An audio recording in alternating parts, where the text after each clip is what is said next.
کشمیر سے جی ہاں گردوارا مائتان ہیڈ گرنتھی آپ کے سوال نالج بہت اچھا ہے. میرا ایک آپ کے دھرم کے بارے میں پرمنتی ہے کہ آپ کا دھرم ہمارا دھرم شبد کا پجاری ہے.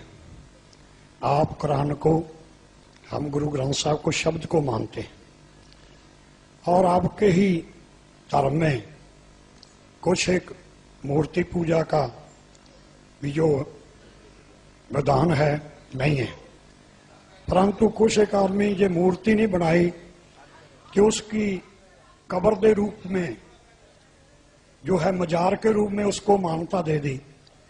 آپ مورتی کھڑی پوج لو اور پڑی پوج لو تو ایک بات ہی ہے. کیا یہ جو ہے دھرم کے الٹ نہیں ہے؟ اس بارے آپ روشنی پائیں. بھائی صاحب نے اچھا سوال پوچھا اور ہم اس سوال کو دہرائیں گے. اگر سوال کو سمجھنے میں کچھ غلطی ہوگی تو آپ سیدھا کر لینا. بھائی صاحب نے پوچھا کہ بت پرستی غلط ہے، ان کے مذہب میں بھی غلط ہے، ہمارے مذہب میں بھی غلط ہے. آپ بت کو الٹا پوجو یا سیدھا پوجو، تو مذہب کو پوجنا صحیح ہے کیا نہیں، وہ آپ کا سوال تھا. مزار پہ جانا صحیح ہے کیا غلط ہے؟ بھائی صاحب نے بہت اچھا سوال پوچھا. اسی لیے میں کہتا ہوں کہ اسلام کو جاننے کے لیے مسلمان کو مت دیکھو، قرآن اور حدیث کو دیکھو. قرآن میں کہیں بھی نہیں لکھا ہوا ہے کہ مزار بناؤ.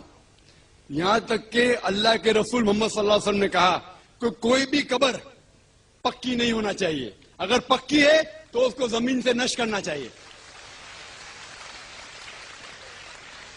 صحیح بخاری کی حدیث ہے کہ اگر کوئی قبر پکی ہے تو اسے زمین کے لیول پہ لے کے آنا چاہیے. مزار کو پوجنا غلط ہے، حرام ہے. میں جانتا ہوں کہ کئی مسلمان انجانے میں علم کی کمزوری کی وجہ سے وہ مزار پہ جاتے ہیں. اور میرا یہ کہنا ہے کہ بہت سا کلچر جو ہے، یہ کلچر ہمارے زندگی میں آ جاتا ہے. اور ہمارے باپ دادا پہلے کہیں نہ کہیں ہندو تو ہوں گے، تو ہمارے باپ دادا جاتے تھے مندر، تو ابھی جا رہے ہیں مزار میں. آستے آستے تبدیلی آ رہی. تو میری درخواست ہے کہ اگر آپ اسلام ان بھائیوں سے جو مزار جاتے ہیں، مسلمان بھائیوں، مزار پہ جانا بالکل غلط ہے. محمد صلی اللہ علیہ وسلم نے کہا کہ آپ قبر پہ جاؤ. اگر آپ قبر پہ جائیں گے تو آپ کو یہ احساس ہوگا کہ آپ کبھی نہ کبھی مرنے والے ہیں، تو اللہ پہ اور یقین کریں گے، آخرت پہ یقین ہوگا. تو قبر پہ جا کے ان کے لیے دعا کرنا صحیح ہے. جو آدمی مر چکا ہے ان کے لیے دعا کرو، ان کو دعا نہیں کر سکتے. You can pray for them not to them. مطلب ان کے لیے دعا کر سکتے، ان کو دعا نہیں کر سکتے. آپ سمجھ رہے؟ وہ بیچارہ شخص مر گیا ہے، اچھا شخص تھا، اس کے لیے دعا کر سکتے اللہ اسے جنت فردوس دے، انہیں نعمت دے، انہیں معاف کرے، وہ تک ٹھیک ہے.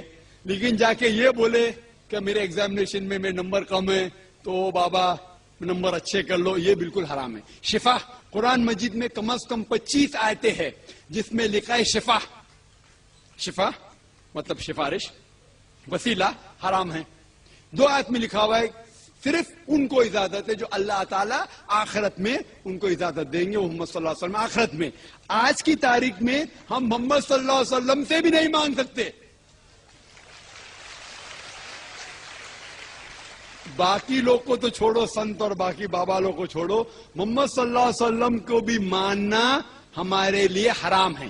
جو شخص مر چکا ہے ہم انہیں عزت کرتے ہیں، محمد صلی اللہ علیہ وسلم سے محبت کرتے ہیں، ان سے پیار کرتے، لیکن ان کی پوجا نہیں کرتے، ان کی عبادت نہیں کرتے. عبادت صرف اللہ کی ہے.